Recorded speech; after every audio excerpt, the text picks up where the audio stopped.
This is a story about the supernatural. Shelterwood is the land of dreams. If you want to find something here, you will. This is a story of disappearances and homecomings. I know your whole world has been turned upside down, but listen, I was really hoping I could convince you not to go back out there. Investigating the disappearance of my sister, Sadie DeRosso. I've never heard of anyone coming back, ever. Subscribe now to Shelterwood, a Suburban Gothic, to follow this story.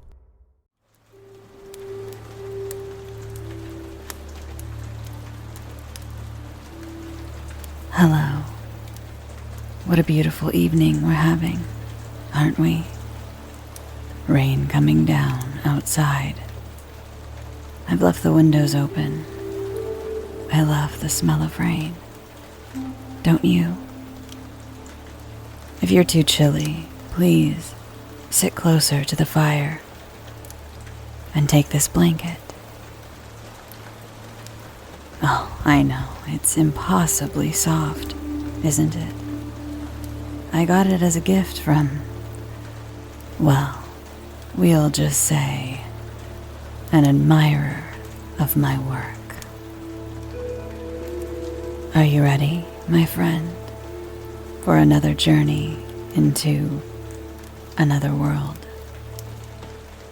Would you like a beverage before we begin? We're in no hurry, no rush. We have all the time in the world. You could use some slowing down. I can see your mind is going a mile a minute. That's no way to live, baby. And you know it. So, while you're here, I request, nay, demand that you slow down and relax. Lie down, loosen up, recline, sit back, soften, unwind. Start by closing your eyes and take a deep, filling breath. One that makes your belly move upward, in through your nose, now out through your mouth. You may even find yourself making a little sighing noise when letting that breath out. That's perfectly wonderful. Consider it the ugly parts of your day, of your week, of your month, leaving you. Again, in through your nose. Maybe even place a hand on your belly to feel this healing breath fill you. Now, out through your mouth. Really let out the frustrating and sad and hurtful things you've been holding in while you release your breath. Again, in with light and fortune and happiness.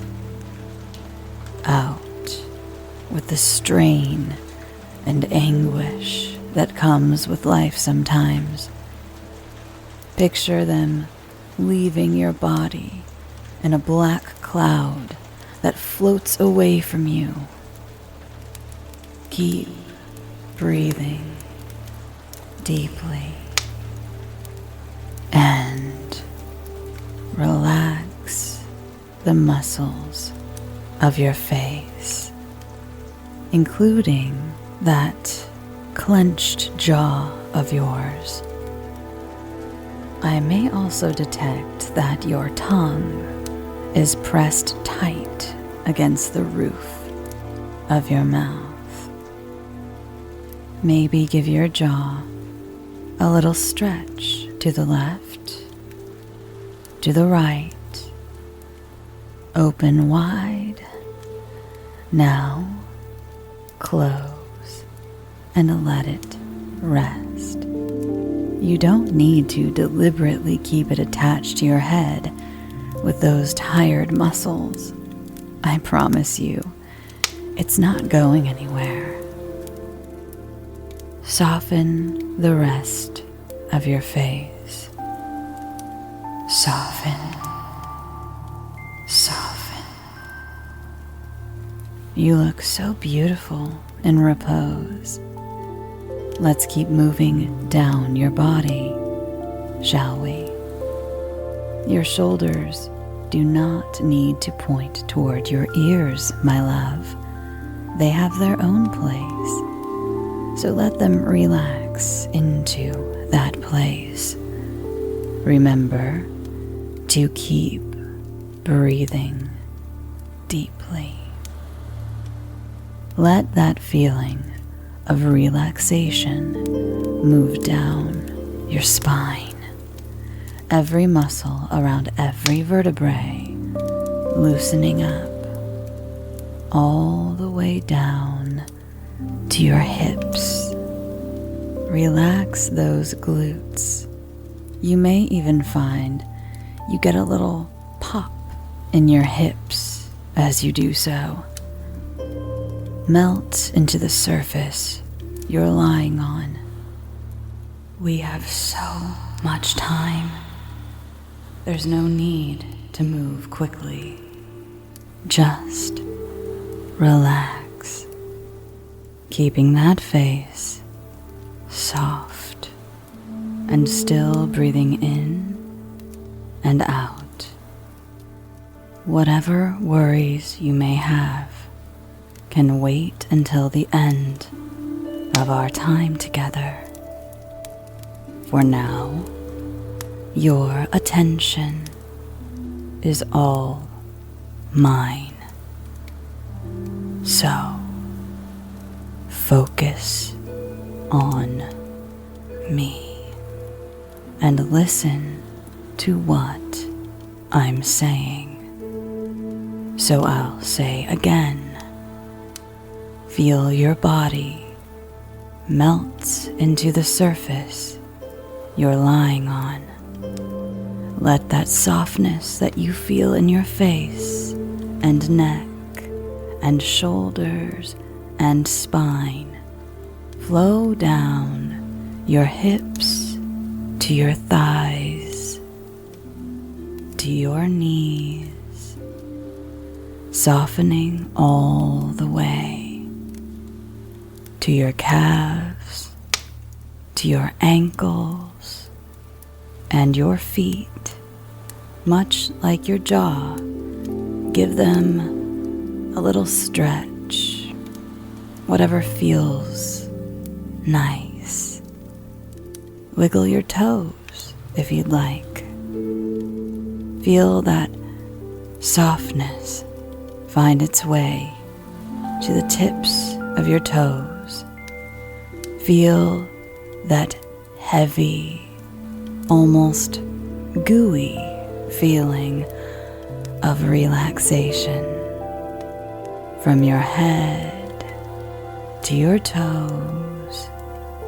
So heavy, like a weighted blanket has been placed upon you. No rush, just focus on me. We have time. You have time to feel this heavy softness. And now that you feel on the brink of the two worlds of awake and asleep, we will go now on our journey. With your mind's eye, I ask you to picture an old, intricate door. What does this door look like? What kind of wood is it made from? Can you smell the old wood? I want you to stand here a moment and place your hand on the doorknob. You can't hear anything behind the door, but the smell is stronger now. It smells of dust and antique shops and a hint of chemicals and an even lighter hint of decay. Do you feel the doorknob in your hand? Do you feel how solid it is? Do you feel how cold it is? There's a cold draft coming from under the door. It breezes by your ankles. Now, open the door.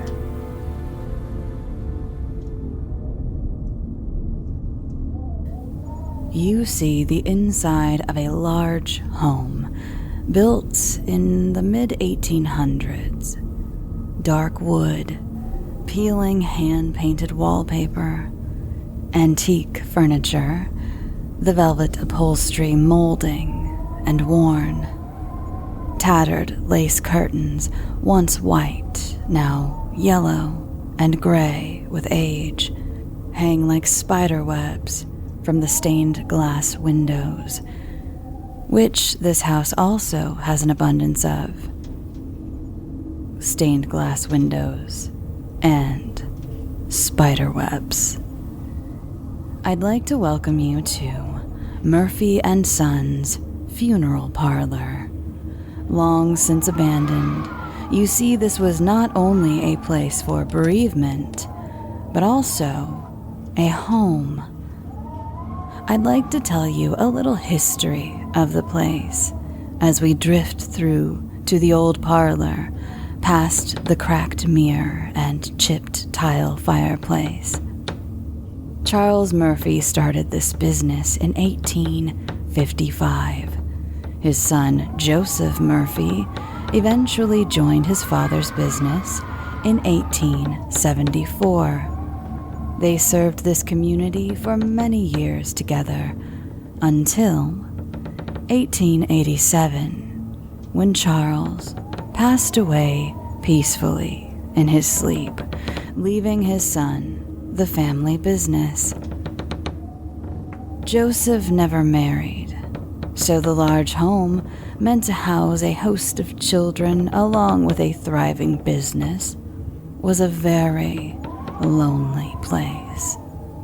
After Joseph's mother passed in 1889, the upstairs apartments became a place of mystery to the townspeople, as Joseph was not one to entertain like his parents. Oh my, this breeze is so cold, isn't it? Goes right through to your bones.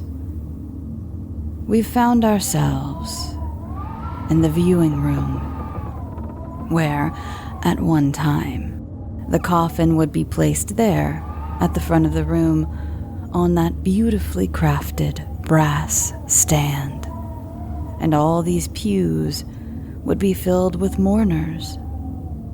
There are no windows in this room. It would have only been lit with gas and oil lamps or candlelight. There are still some candles there by the front on those large candelabras. Let's try to light them. Get the full effect of this room while we're here. How convenient. An old box of matches has been left behind.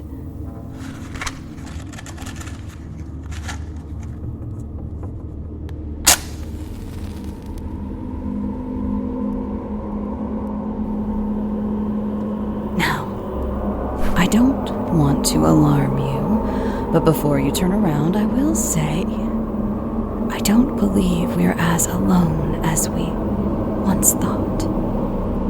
So, turn slowly, and as you do, you see The rows of pews, once empty, are now filled with the spirits of grieving individuals, dressed head to toe in Victorian mourning garb. The men have their hats in their laps, many of them with mustaches, the candlelight glinting off a few pairs of spectacles. The women look ghoulish, with their floor-length, long-sleeve, high-collared black dresses, their hair and faces covered with black lace. They all seem to be weeping, but I can't hear them. Can you? There's no need to fear them. They don't even notice we're here. It's still a frightful sight. Lighting the candle seems to have awakened a memory of this old place. In fact, if you turn once more back to the front, you'll see that the brass stand is no longer empty. A coffin is there, and the lid is open. Would you like to see who died? Take a little peek. You slowly approach the coffin and peer over the edge to see two people, actually. A young man and a young woman, locked in an embrace, their gray faces painted with rouge to give them the illusion of health and life. Lovers till the end. Why are they together in the same coffin? Well, perhaps the family could only afford one. It was hard times for many. Oh dear. One of the mourners is approaching. She looks upset. I think she can see you. The hem of her dress floats just above the floor. She's clutching a mourning bouquet. Red roses for mourning, purple hyacinths for sorrow, red poppies for consolation, and pink carnations meaning, I'll forget you not. It's hard to see her face behind her veil, but I get the sense she's very angry you've intruded on her mourning. She reaches out a hand to you as she floats quicker and quicker up the aisle at you. Here she comes. Behind the veil, you see her mouth has stretched into a silent scream. It widens in an inhuman way. Her gloved fingers look like a claw. She's going to grab you. Blow out the candle. I said blow out the candle. They're gone. That was close. I know you aren't used to me saving you, but there's a first time for everything. Besides, this isn't the last stop of the house. We still have the apartments upstairs to explore, and I haven't finished telling you the history of Joseph Murphy. You see, Mr. Murphy didn't leave the same legacy as his father. He met a much more gruesome end, and that's because one day, a pair of gravediggers tasked with interring the young couple we just saw noticed that the load was a little light for two people, or at least that's what they said. Maybe they were looking to grab a little souvenir to pawn. We'll never know. What we do know is, when they cracked open that pine box, they found sacks of dirt in the place of the lovers. Where had they gone? Who had taken them? The only other person who had been alone with this coffin, other than the gravediggers, was Joseph Murphy, the owner of the funeral parlor. If you thought the black-clad ghost of an angry Victorian woman in mourning was scary, just wait until I show you what lies in store upstairs. But before we go up, I need you to take a short rest. Your astral projected spirit is going to need it. Come this way, my love, for many gruesome and grisly secrets will be revealed.